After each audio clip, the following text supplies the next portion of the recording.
دما خوش ببینرین هجا ایرو 28 ایلون 2022 روزان روزا چهارشنبه بوی رو گشتن هری سرکی و هری بالکش ین لسرانسری جهان رودانه هول بدن دنا و 20 دقیقه چین جهانی ده شوار پیشکش بکن.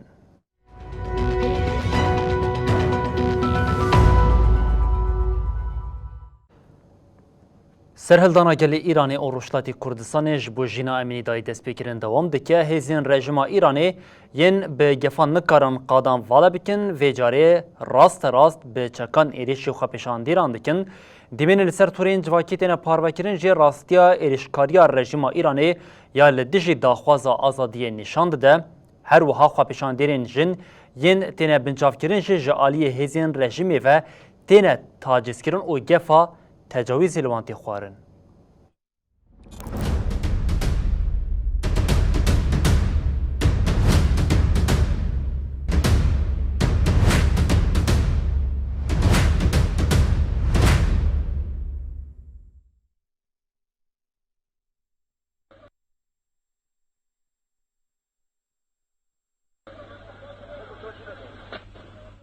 خو پیشاندان و چالاکین دجی قتل کرنا جنا کرد جینا امینی دروژا خویا دوازدانده یا. دو دشوا یازدمین جارکدن کولان جخوا پیشاندیران تجیبون. اف یک جدیمنین کل سر تورین جواکی هاتنه پار وکرن جی خویا دیگه. خو پیشاندر حتا درنگی شوی بدروشمه یا جن، جیان، آزادی لکولانین پاریزگهین سنه و کرماشانه لقادان بون. لیلگوری همان دیمنان هزین رژیم ایران راست گلباران و گازین دشوار لسر خو پیشانداران رشاندن.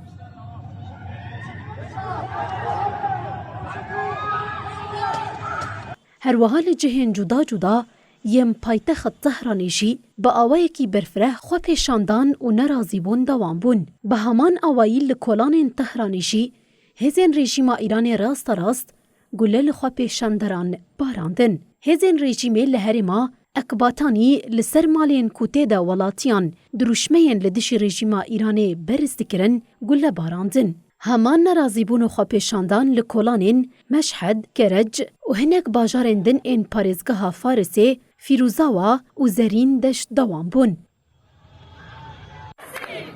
چهارم مهر ماه گوهردشت کرج مادر هممونه.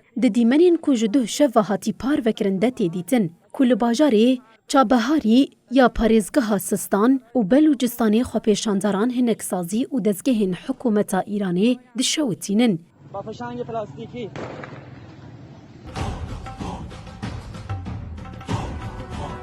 پولیس جی راست گلل خو پیشانداران درشینن. چالاکوانا سیاسی و کچا سر کوماری بری یه ایرانی اکبر هاشمی رفسنجانی فایزه هاشمی جالی هزین ایرانی ول تهرانی هات بنچاف کرن. آژانس سانوچهان آتسنیمی یا نیزیک ارتشا پازدارین ایرانی بنوچه که او یک پشت راست کر. هر وها هزین رژیمی دما بنچاف کرن خو پیشاندارین جنده وان تاجیز دکن. او یک دنیرین خو پیشاندارین جن یم بو چاپمنیا جهانی درکتن پیش. خو پیشانداره که دن دبیشه جوان را گوتنه گرداویل خو پیشاندانا نئینن او وان تجاویز بکن. نتوین یک بویی ده لبرانبری ایریش و تنتجی و راست گل بارانا هزین رژیم ایرانی لهمبر خو پیشانداران پیکتینه و قطبونا اینترنتی خمگینی خو نشانده بو. لگوری بیلانچویا دوها رخصنامه فیمروان ایرانی بلاف کری حتانها هریکم هفته و 6 خو پیشاندار هاتنه کشتن. جوان 6 جن و 4 زاروکن.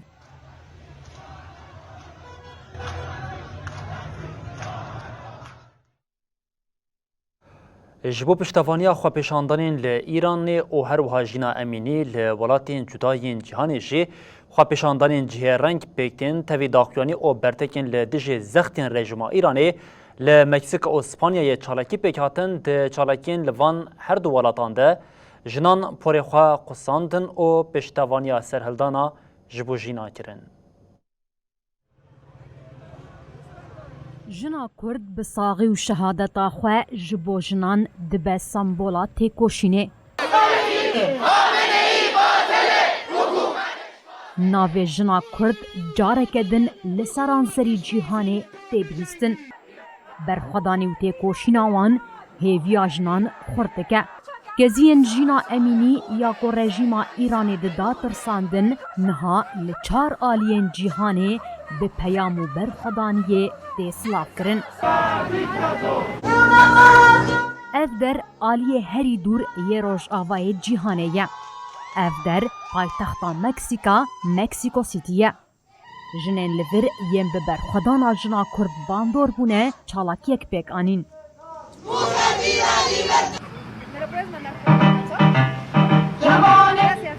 Di çalakiya li ber balyozxaneya Îranê de jinan wêneyên Jîna Emînî rêz kirin û logoya Îranê bi boyaxa sor veşartin.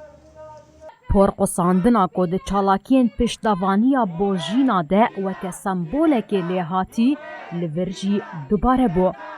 Jinan porê xwe qusandin û bi duruşmeyan zextên rejîma Îranê şermezar kirin.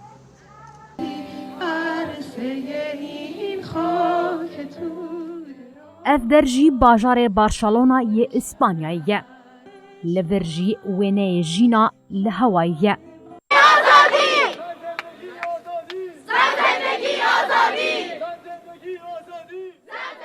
Çalakiya li vir bi duruşmeyên jin jiyan azadî bilind dibe. Çalakî heta saetên derengî dewam kir. Beriya niha çalakiyên heman rengî li dehan welatên parzemîna Asya, Ewropa û Amerîkayê hatin lidarxistin.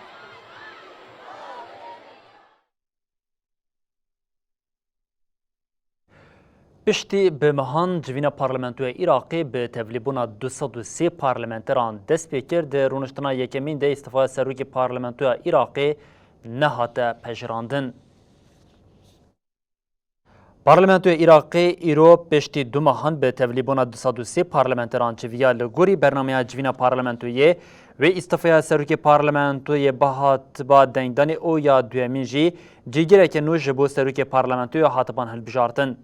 İstîfaya serokê parlamentoyê ke dengdanê lê nehat pejirandin tenê 12 parlamenteran dengê erê bikar anî. Tê payîn de rûniştina duyemîn de cîgirê yekemîn yê serokê parlamentoyê were hilbijartin.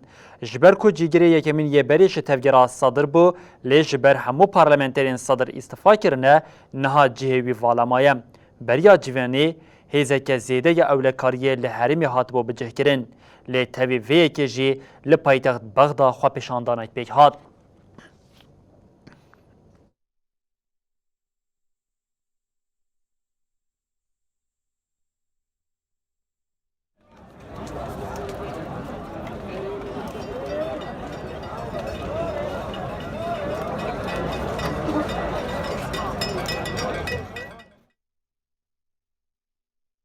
Bi ser Tirkiye re bi hezaran alîgirên çeteyên Daişê berê xwe dabûn Sûriya û Iraqê van çeteyan bi salan li Sûriyeyê komkujî pêk anîn.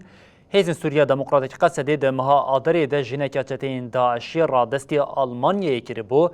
Jina bi navê Nadîna Ke ji ber sûcên li dijî mirovahiyê pêk aniye derdikeve pêşberê dadiyê û dadiyê ji biryara girtina wê da. Hêzên Sûriya Demokratîk Qesedê deh endamên çeteyên Daişî yên welatiyên Almanyayê ku di operasyona de girtin û 27 zarokên wan meha Aderê radestî Almanyayê kiribû. Ev yek jî bi lehevkirina rêveberiya xweser a Bakur û Rojhilatê Sûriyê bi rêveberiya Berlînê re pêk hatibû.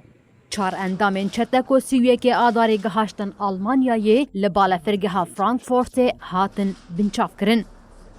Vereinigung jeweils 2 Jahre und 6 Monate. Daraus wurde eine Gesamtfreiheitsstrafe von 10 Jahren gebildet. Serdozgeriya federal a navenda wê li Kars Roheyê di daxuyaniya xwe ya bi fermiya îro de ragihand ku iddianameya di derheqê endama çeteya Daişî Nadîn Keyî de temam bûye. Welatiya Almanyayê ya 33 salî ku ji ber kirina sûcê li dijî mirovahiyê û kirina alîkariya di sûc de û kirina sûcê şer biryara girtina wê hat dayîn.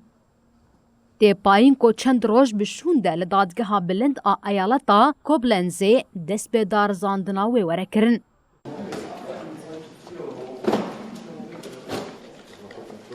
Bal bi ser wê yekê de hat kişandin ku Nedîn Key dawiya sala 2014 di ser Tirkiye re gihaştiye çeteyan û bi mêrekî Daişî re ziwiciye. Piştî vê li Musilê bi cih bûye û li wir bûye hevkara gelek sûcên li dijî mirovahiyê. لعنة الله عليكم شيلها من هون شيلها من هون شيلها من هون والله شيلها من هون روح يا خنزير الكاميرا من هون Herûha hat diyarkirin ku Nedîn Key û hevserê xwe berpirsên depoya çekan a Daişê bûne û hat destnîşankirin ku ji bo jinên êzîdî yên dîl hatibûn girtin jî nobedar erekdar kiribûn. Heta niha jî tevî hemû bangan bi hezaran çeteyên Daişê û malbatên wan yên biyanî ku li gel Qesedê girtîne ji aliyê welatiyên wan ve nayên wergirtin.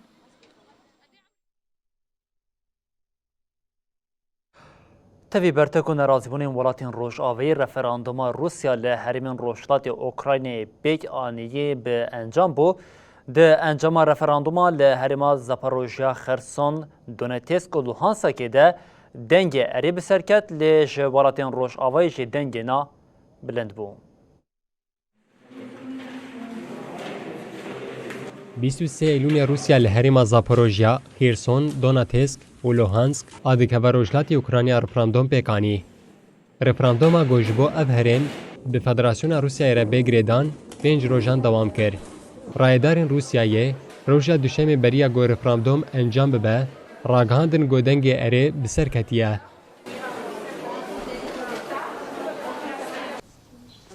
Li Zaporojya hat ragihandin got ji sedî 93.1 dengên erê derketiye. Komîsyona Hilbijartinê ya Xerson jî ragihand got hilbijêr ji sedî 87 dengê erê bikaranîne.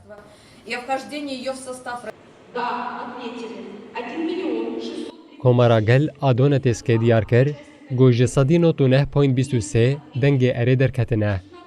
Bi vê referandumê re Rusya ji sedî 15 axa Ukrayna bi dest xist. Ji nêzî 5 milyon welatiyên li van herêman jî hatine xistin got dengê xwe bikarbînin.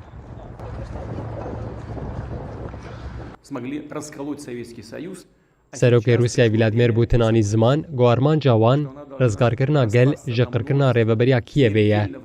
Rêveberiya Kiyev û hikûmeta Rojavayî vê referandumê qebûl nakin.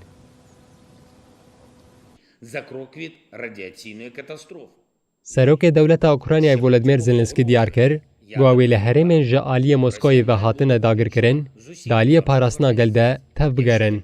Zelenskî qala Xerson, Zaporojya, Donbas, Xarkiv û Kirmê kir û destnîşan kir got ew ê gel biparêzin. Herûha daxaftina xwe ya di netewên yekbûyî de anî ziman, got piştî vê referandumê nepêkane got Kiev û Moskowa danûstandinê bikin.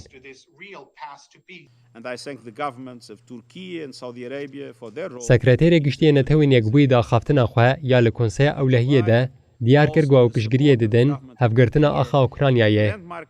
Fransa ji bo referandumê got qişmertî û nerazîbûn nîşanda.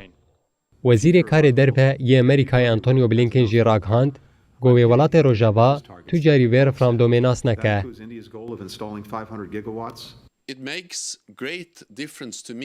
Sekreterê Giştiyê NATOyê Jens Stoltenberg referandum mîna xeyalî binav kir û anî ziman gotura wabûna vê tune ye. Welatên dostê Rusya, Çînê jî peyama xwe ya bo referandumê de yekparçebûna xaka Ukrayna parast. Di nava rewşa heyî de ya tê xuyakirin, ew e got referanduma pêkhatî wê aloziyê zêdetir bike. Binêzbûna demsala zivistanê re Rusya kaxaza enerjiya xwezayî hên zêdetir li dijî Ewropayê bikartîne. Piştî pirzirêkên di bûriya li Derya Baltîkê de derketin êdî Ewropa ji helwesta Moskowayê bihêrz bûye. Ewropa îdia dike ku ji bo Rusya gazê li ser wan qut bike, teqîn di bûriya xeta Nord Stream 1 û 2 de pêk aniye. Her çi qasî ev yek hîna jê zelal nebe ya diyar ew e ku li nava Ewropa nirxê gaza xwezayî bilind bûye. Di navbera Ewropa û Rûsya de krîza enerjiyê kûrtir dibe.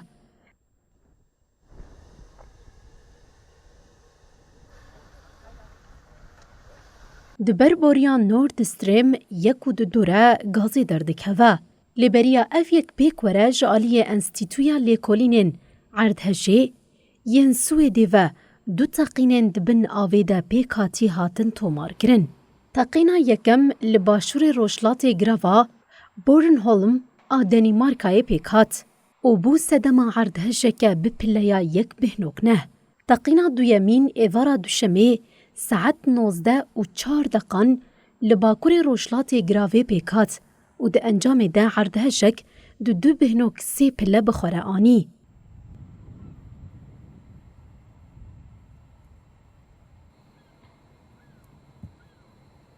Rêveberiya Ukraynayê jî îddia dike ku li pişt teqînan Rûsya heye. Kiev di daxuyaniyekê de got, teqînên li ser boriyên li Deryaya Baltîk di encama êrîşa terorîst ya plankirî ya Mosko li dijî Yekîtiya Ewropayî ye. З найбільших своїх святинь. Це державний Rêveberên Yekîtiya Ewropa di wê baweriyê de ne ku di xeta boriya gazê ya Nord Stream a di navbera Rûsya û Almanyayê de derketiye bi qestî bûye. The bombing of the civilians, atrocities against the war prisoners. Nûnerê bilind ê karûbarên derve Yekîtiya Ewropa Josep Borrell bi awayekî nepenî îşaret bi Moskowayê kir û got. Li gorî Yekîtiya Ewropayê ev yek ne tesadufin. Encama çalakiyeke bizane bûnin. Borrell diyar kir ku hemû agahiyên ku wan girtine vê yekê nîşan dide û diyar kir ku îşaret hene ku ev yek bizanebûn pêk hatiye. Di teqînan li derya Baltîkê re nirxê gaza xwezayî li nava Ewropayê bilind bû.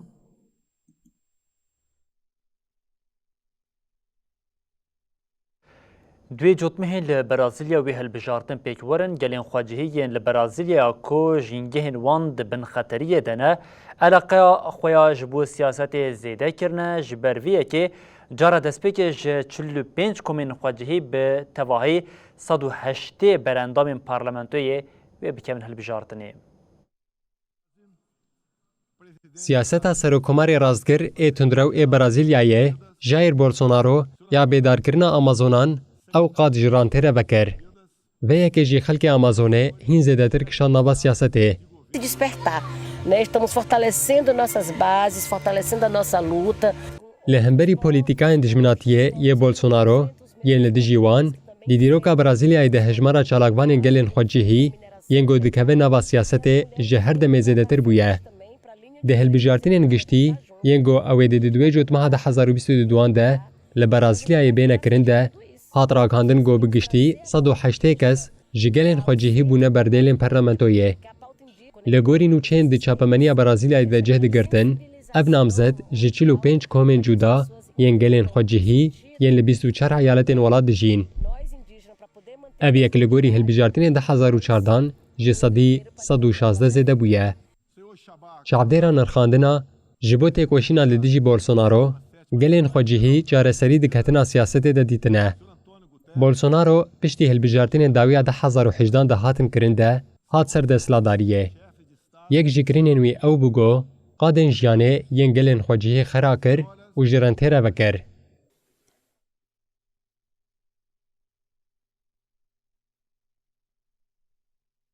Di hilbijartinê di duê cotmehê de wê wekîl û senatorên nû yê Melisa Netewî werin hilbijartin. Yek ji serokên berê yên cîgir ê dewletê Luiz Inácio Lula da Silva ye wê li hemberî Bolsonaro têkeve hilbijartinê. Li gorî rapirsiyan pêşbirka hilbijartinê di navbera Bolsonaro û Lula da Silva de bi tena serê xwe diçe û dengên gelên xwecihî di asta got encamên wê diyar bike de ye. Di serdana Lula da Silva de got ji 2003 heta 2011 got serokatiya welat kir ji bo parastina jîngehên gelên xwecihî her çend zêde xurt be jî têkoşîn dihate kirin. Lêdema Bolsonaro hat ser destladariyê, siyaseta parastina gelê xwecihî bi tevahî hate seknandin û daristanên Amazonê ji bo armancên aborî pêşkêşî şirketan hate kirin.